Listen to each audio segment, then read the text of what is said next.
Həqiqətən Allah ağcaqanadı və ondan da üstün olanı məsəl çəkməkdən utanmaz.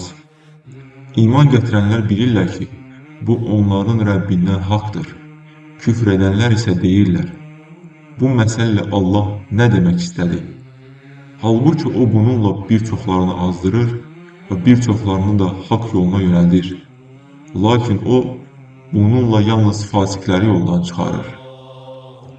O kəslər ki, Allahla əhd peyman bağladıktan sonra onu pozur, Allahın qovuşdurulmasını əmr etdiyi şeyləri kəsir və yer üzündə fitnə fəsad törədirlər.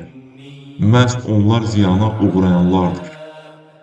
Allahı necə inkar edirsiniz ki, siz ölüydünüz, o sizi diriltdi, sonra o sizi öldürəcək və yenə dirildəcək, daha sonra isə siz ona qaytarılacaqsınız.